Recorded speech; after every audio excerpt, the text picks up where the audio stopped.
Lift ಮಧ್ಯದಲ್ಲೇ ಸ್ಥಗಿತ. 30 ನಿಮಿಷಗಳ ಕಾಲ ಸಿಲುಕಿದ 4 ಯುವತಿಯರು. ಹನುಮಾನ್ ಚಾಲಿಸ ಪಠಿಸಿ ಧೈರ್ಯ ಪ್ರದರ್ಶನ. ಗ್ರೇಟರ್ ನೋಯ್ಡಾದ ಗ್ಯಾಲಕ್ಸಿ ವೇಗಾ ಸೊಸೈಟಿಯಲ್ಲಿ ಲಿಫ್ಟ್ ಇದ್ದಕ್ಕಿದ್ದಂತೆ ಸ್ಥಗಿತಗೊಂಡ ಪರಿಣಾಮ 4 ಯುವತಿಯರು ಸುಮಾರು ಅರ್ಧ ಗಂಟೆಯ ಕಾಲ ಲಿಫ್ಟ್ನಲ್ಲಿ ಸಿಲುಕಿಕೊಂಡಿರುವ ಘಟನೆ ಸೋಮವಾರ ರಾತ್ರಿ ನಡೆದಿದೆ.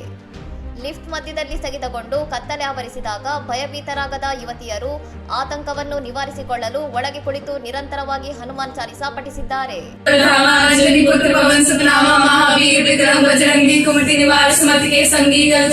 ಯುವತಿಯರ ಭಕ್ತಿ ಮತ್ತು ಧೈರ್ಯದ ವಿಡಿಯೋ ಸಾಮಾಜಿಕ ಜಾಲತಾಣಗಳಲ್ಲಿ ವೈರಲ್ ಆಗಿದ್ದು, ಅವರ ಸಂಯಮಕ್ಕೆ ನೆಟ್ಟಿಗರು ಭಾರೀ ಮೆಚ್ಚುಗೆ ವ್ಯಕ್ತಪಡಿಸುತ್ತಿದ್ದಾರೆ. ಮಾಹಿತಿ ತಿಳಿದ ಕೂಡಲೇ ಸ್ಥಳಕ್ಕೆ ಧಾವಿಸಿದ ಸೊಸೈಟಿಯ ಸಿಬ್ಬಂದಿ ಸಾಕಷ್ಟು ಪ್ರಯತ್ನದ ಬಳಿಕ ಲಿಫ್ಟ್ ಬಾಗಿಲು ತೆರೆದು ಯುವತಿಯರನ್ನು ಸುರಕ್ಷಿತವಾಗಿ ಹೊರಬರುವಂತೆ ಮಾಡಿದ್ದಾರೆ. ಘಟನೆಯಲ್ಲಿ ಯುವತಿಯರಿಗೆ ಯಾವುದೇ ದೈಹಿಕ ಗಾಯಗಳಾಗಿಲ್ಲವಾದರೂ ಅವರು ಮಾನಸಿಕವಾಗಿ ತೀವ್ರ ಆತಂಕಕ್ಕೊಳಗಾಗಿದ್ದಾರೆ ಎಂದು ತಿಳಿದುಬಂದಿದೆ. ಸೊಸೈಟಿಯಲ್ಲಿ ಪದೇ ಪದೇ ಲಿಫ್ಟ್ ಸಮಸ್ಯೆಗಳು ಕಾಣಿಸಿಕೊಳ್ಳುತ್ತಿದ್ದರೂ ನಿರ್ವಹಣಾ ಮಂಡಳಿ ನಿರ್ಲಕ್ಷ್ಯ ವಹಿಸುತ್ತಿದೆ ಎಂದು ನಿವಾಸಿಗಳು ಆರೋಪಿಸಿದ್ದು, ಕೂಡಲೇ ಲಿಫ್ಟ್ಗಳ ಸುರಕ್ಷತಾ ಲೆಕ್ಕ ಪರಿಶೋಧನೆ ನಡೆಸುವಂತೆ ಆಗ್ರಹಿಸಿದ್ದಾರೆ. ಇನ್ನಷ್ಟು ಸುದ್ದಿಗಳಿಗಾಗಿ ನೋಡ್ತಾ ಇರಿ ಸೌರಂ ಟಿವಿ.